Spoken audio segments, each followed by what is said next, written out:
Good morning, Mike, Managing Directors and Global Partners. Here is your news brief for Tuesday, August 11th, 2015.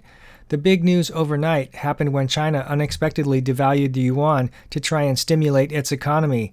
By weakening its currency, the People's Bank of China is hoping to boost the country's manufacturing and export sectors.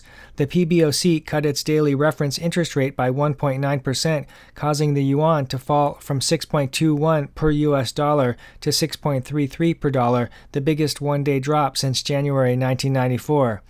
Recently, China had been propping up the renminbi to discourage capital outflows, protect businesses that had borrowed in foreign currencies, and support its campaign to get the IMF to add the yuan to the basket of currencies that make up the special drawing right. The move abandoned those goals in favor of jump-starting the sluggish economy so that the government can meet its all-important GDP growth target for the year. The move is yet another signal to investors and the world that China is still very much a controlled and centrally planned economy and still has a long way to go if it wants to become truly free market. The biggest anti-free market moves the country employed came last month when China took unprecedented steps to prevent its stock markets from collapsing amid the global economic slowdown. One of the risks of the decision is an expansion of the global currency war going on, as several of China's trading partners are also now more likely to devalue their own currencies in a race to the bottom. In typical government doublespeak, the PBOC issued a statement saying this was a one-time adjustment and that it will strengthen the market's ability to determine the currency's exchange rate. However, some analysts are already predicting that the PBOC won't stop here and that it will cut interest rates sometime this quarter and lower the bank's reserve requirement before the end of the month. Another risk is that the currency devaluation will trigger an even greater amount of capital flight as citizens and businesses try to protect their purchasing power before any more weakening occurs. Bloomberg Intelligence estimates that every 1% depreciation boosts export growth by 1% with a 3-month lag, but it also causes $40 billion in capital outflows. In response to the move, the dollar has strengthened, as has gold. The new dollar strength brings into question whether or not Janet Yellen will be able to raise interest rates in September like she should, because making the dollar stronger is the last thing the Fed wants.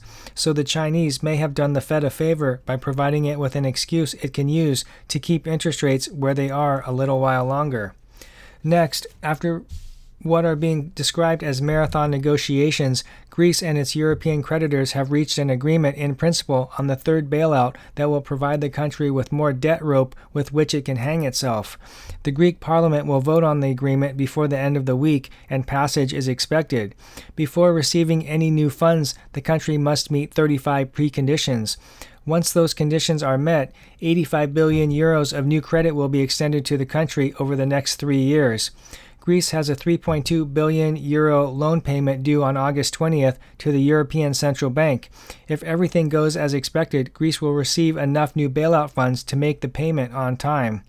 And finally, new Fed data on consumer confidence reveals that more Americans are lowering their spending plans, indicating they're less optimistic about the state of their finances.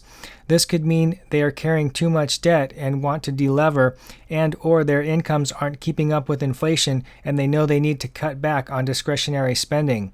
According to the numbers, the average American household now plans to spend 3.5% more next year than they did this year, when last month's survey results indicated increased spending of 4.3% next year. 3.5% spending growth is the lowest in survey history. Interestingly, the income group with the biggest drop in planned spending came from those in the highest income bracket. And that's your news brief.